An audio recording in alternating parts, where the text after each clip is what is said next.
ఇక next story చూద్దాం. తెలంగాణ రాజకీయాల్లో కొంతకాలంగా కొనసాగుతున్న ఉత్కంఠకి ఎట్టకేలకి తెరపడింది. ఎమ్మెల్యేలు దానం నాగేందర్, కడియం శ్రీహరిల అనర్హతపై దాఖలైన పిటిషన్స్ ని స్పీకర్ కొట్టేశారు. మొత్తం 10 మంది ఎమ్మెల్యేలు గతంలో 8 మందికి స్పీకర్ క్లీన్ చిట్ ఇచ్చిన విషయం తెలిసిందే. అయితే ఇవాళ మిగిలిన 2 ఎమ్మెల్యేలు కూడా దానం నాగేందర్, కడియం శ్రీహరిలకు కూడా స్పీకర్ క్లీన్ చిట్ ఇచ్చారు. స్పీకర్ తీర్పుపై అటు బీఆర్ఎస్ ఇటు బీజేపీ నేతలు మండిపడుతున్నారు. ప్రజల తీర్పుని స్పీకర్ అవహేళన చేశారన్నారు Telangana BJP chief Ramachandra Rao. Speaker తీర్పుపై కోర్టుకు వెళ్తామన్నారు. ఎమ్మెల్యేలు కాంగ్రెస్ లో చేరలేదా అని కేంద్ర మంత్రి బండి సంజయ్ ప్రశ్నించారు.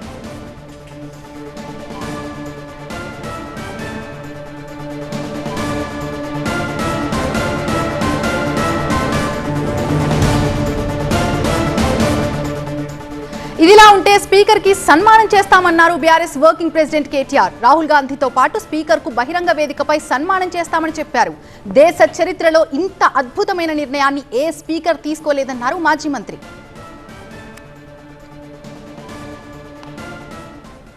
పూర్తి అప్డేట్స్ అందించడానికి మా ప్రతినిధి రాకేష్ లైవ్ లో సిద్ధంగా ఉన్నారు. రాకేష్, స్పీకర్ తీసుకున్నటువంటి ఈ నిర్ణయాన్ని అటు బీఆర్ఎస్ ఇటు బీజేపీ నేతలు ఏ విధంగా చూస్తున్నారు? ఒకవేళ కోర్టుకు వెళ్తే ఈ కేసు సంగతి ఏంటి, ఏ విధంగా ఉండొచ్చు?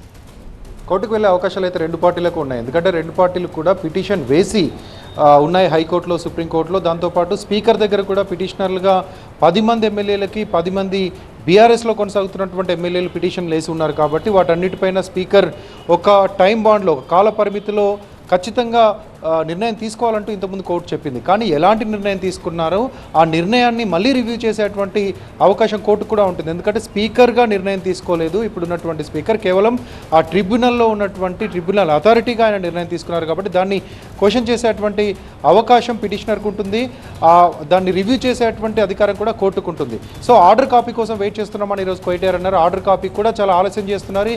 నిన్న ఈరోజు అంటే కడియంకి సంబంధించి, దానంకి సంబంధించినటువంటి జడ్జిమెంట్స్ ఇచ్చారు, వాటికి సంబంధించి క్లీన్ చిట్ ఇచ్చారు. కానీ అంతకు ముందు ఎప్పుడో ఈ 10 మంది ఎమ్మెల్యేలకు సంబంధించినటువంటి ఆర్డర్ కాపీలు ఇచ్చారు. అవి ఇవ్వకుండా కావాలని ఆలస్యం చేస్తున్నారు. ఒక రెస్పాన్సిబుల్ టైం చూస్తాము, ఆ టైం లోపల ఆర్డర్ కాపీ రాకపోతే మళ్ళీ కోర్టులో పిటిషన్ వేసి ఆర్డర్ కాపీ తీసుకుంటే, ఆర్డర్ కాపీ తీసుకొని దానిపైన కోర్టులో ఛాలెంజ్ చేసేటువంటి అవకాశం ఉంటుంది అంటున్నారు కేటీఆర్.